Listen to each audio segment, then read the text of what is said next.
I'm Randy and I make candy, and tonight I'm making butterscotch bars. Stick around.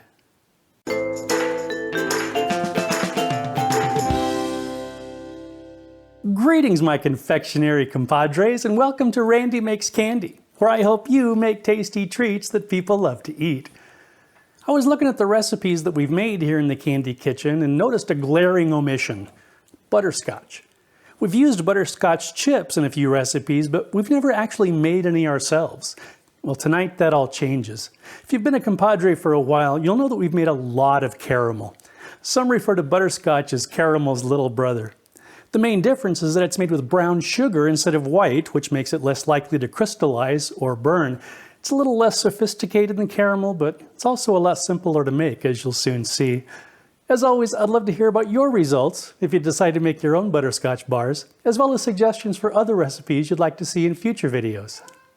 For this recipe, you'll need 1 cup of brown sugar, 6 tablespoons of heavy whipping cream, 3 tablespoons of butter, 1/4 teaspoon of vanilla, 1/8 teaspoon of salt, 1/2 cup of powdered sugar, and 12 ounces of chocolate.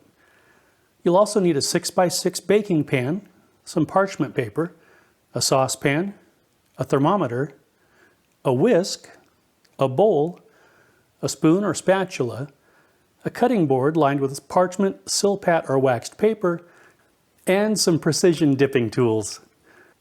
Okay, let's make some candy. Line the baking pan and set it aside. In a saucepan over medium-high heat, place the brown sugar,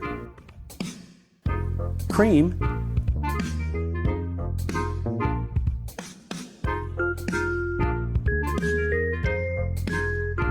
and butter.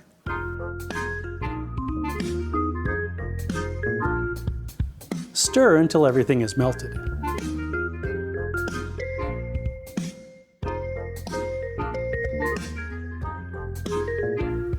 Bring it to a boil, then reduce the heat to low and place a thermometer in the pan. Continue heating until the mixture reaches 236 degrees Fahrenheit. Remove the saucepan from the heat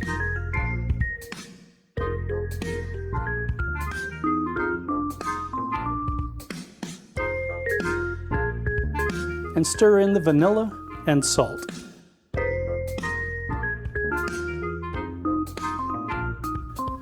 Whisk in the powdered sugar.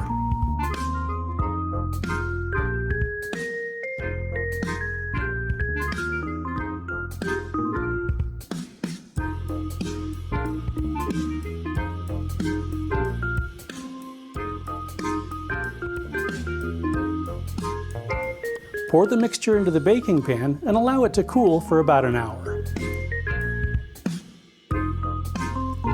Remove the candy from the pan and cut it into whatever size pieces you'd like.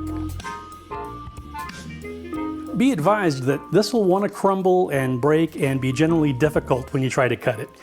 Use a sharp knife, do your best, and don't sweat it. And a regular shaped piece of candy is going to taste just as good as a perfect square. Temper the chocolate. Dip a piece of butterscotch into the chocolate. Drain the excess.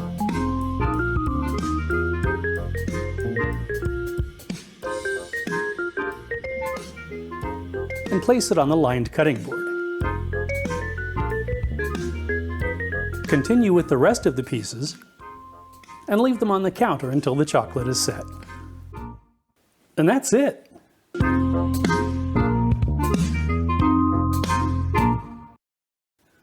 Okay, let's give it a try. Hey, in a regular shaped piece. Slancheva.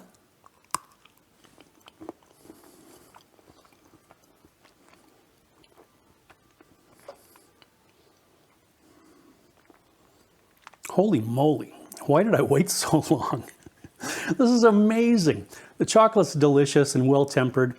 The butterscotch filling kind of crumbles, then melts away. Perfect butterscotch flavor. My daughter tried one and says it tastes better than the ones from C's Candy. If you're a fan of butterscotch and chocolate, well, obviously, you really ought to try these. Fun fact, linguists are divided as to the etymology of the word butterscotch. Some say it denotes the candy's Scottish origin, while others insist that it comes from one of the original ingredients, scotched or scorched butter. Either way, it's a delicious treat that you can now make in your own candy kitchen. If you enjoyed your time here in the Candy Kitchen, please like, share, and subscribe. Thanks for sticking around, and I hope you'll join me next time. Be advised that, nope, others insist that it comes from the one of, while others, either way, it's, oh man, so it's not a fun fact anymore.